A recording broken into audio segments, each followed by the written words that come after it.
Hello అందరికీ, అందరూ ఎలా ఉన్నారు? నా స్టైల్లో చికెన్ కర్రీ. ఫస్ట్లో గిన్నెలో ఆయిల్ వేసుకున్న తర్వాత ఆనియన్స్ వేసుకోవాలి. నేనైతే ఆనియన్స్ కట్ చేసుకునే వాటర్లో వేసుకుంటా, ఎందుకంటే కళ్ళు మండకుండా ఉండడానికి. ఆనియన్స్ వేసుకున్న తర్వాత ఒకసారి మొత్తం ఆయిల్లో మిక్స్ అయ్యేటట్టు కలుపుకోవాలి. తర్వాత దాంట్లో కొద్దిగా సాల్ట్ యాడ్ చేయాలి. సాల్ట్ యాడ్ చేస్తే తొందరగా కుక్ అయిపోతాయి అన్నమాట ఆనియన్స్. కలుపుకున్న తర్వాత బగారా ఆకు వేసుకోవాలి.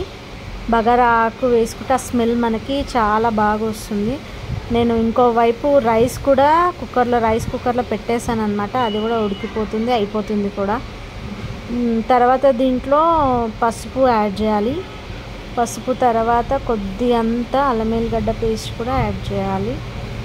అది ఆప్షనల్. నేనైతే వెల్లుల్లిపాయలు వేసాను, వేయలేదు.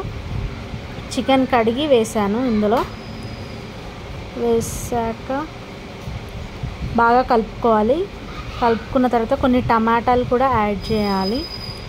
యాడ్ చేసాక చికెన్ బాగా ఉడికిపోవాలన్నమాట. ఆయిల్లోనే ఉడికిపోవాలి. ఉడికిపోయాక దాంట్లోనే మనకి వాటర్ వచ్చేసి బాగా ఉడికిపోతుంది అన్నమాట.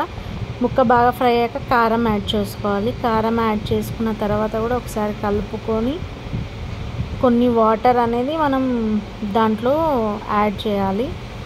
మనం గ్రేవీకి ఎంత సరిపోతుందో అంత యాడ్ చేయాలన్నమాట.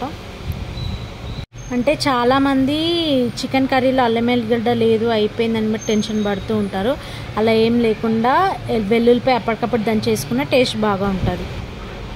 అంతే. అది ఉడుకుతుంటే ఒకవైపు మనం వెల్లుల్లిపాయలు దంచి అందులో వేసుకోవాలి. తర్వాత ధనియాల పొడి, గరం మసాలా, చికెన్ మసాలా 2 మిక్స్ చేసి వేసుకోవాలి.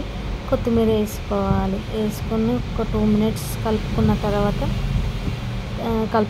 కలుపుకున్న తర్వాత ఇక దించేయడమే. మన చికెన్ కర్రీ రెడీ. ఇంకా సర్వ్ చేసుకొని తినడమే.